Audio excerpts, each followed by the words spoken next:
Starting over from zero. Part 6, eliminating debt. Okay, so now you have some momentum in your business and you've learned how you can double your prospects by assisting word of mouth growth. Time to sit back and reap the benefits, right? Perhaps, but I think there's a better use of your time. You see, where you're going, the benefits get better the longer you stay in the game. Building your business with residual clients ages like a fine wine. So instead of taking time off and reaping those benefits right away and ignoring the aging properties of a fine wine, I recommend you set yourself up for even more benefit into the future. And you do this by investing your time in eliminating debt. What debt, you ask? All of it. You want to eliminate your technical debt. So for example, you want to change any platforms or update your technology, clear your path for a brighter future by getting rid of the technology that's not working for you. If there's technology that's cumbersome or inefficient or highly manual, then now would be a good time to invest in a new technology stack. To do it now, off your initial success, when you have a little bit of money coming in, reinvesting in the technology platforms of your future. You want to eliminate your financial debt. For example, pay off your credit cards, tuck money away, save for the future, and reinvest in your business. Basically, if you have debt right now, you want to fix it by getting rid of any financial debt you have. You want to eliminate management debt. So for example, if an employee or a contract resource you've hired isn't working, you want to take the time to understand why they're not working. And to do this, you want to develop a profile for your ideal team member, establish a set of operating rules that your team must follow, and then formalize them within your organization.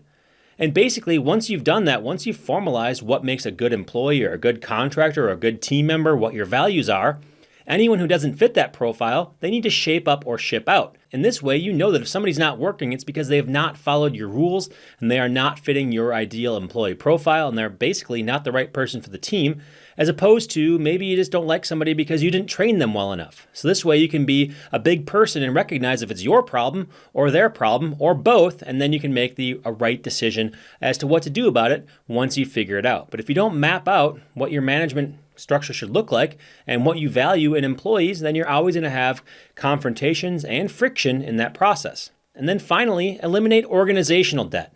You want to implement better systems. You want to focus on scalability for delivering your work. And you want to make your organization more efficient. Because just like when an employee isn't working, if a process isn't working, you want to invest in making it better.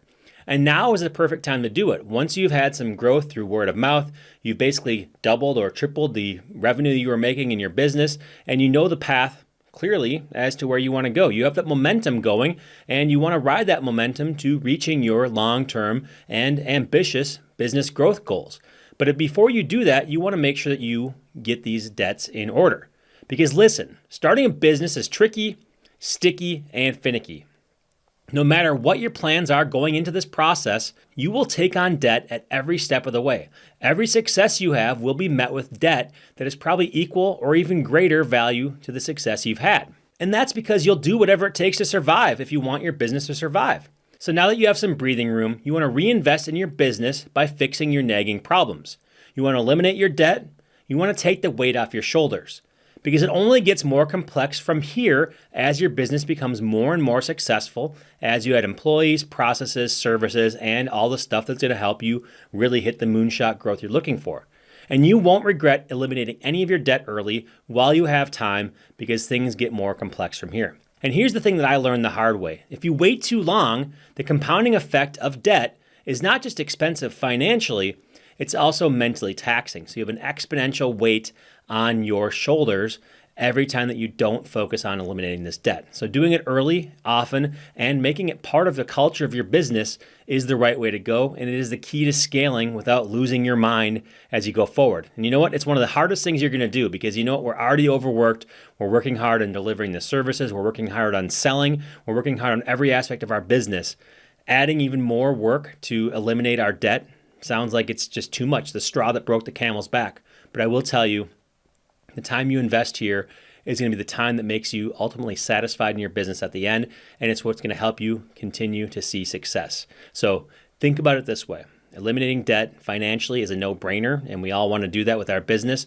But there are other types of debt that we have in our organization that often people don't think about eliminating or don't think is a problem until it becomes too late.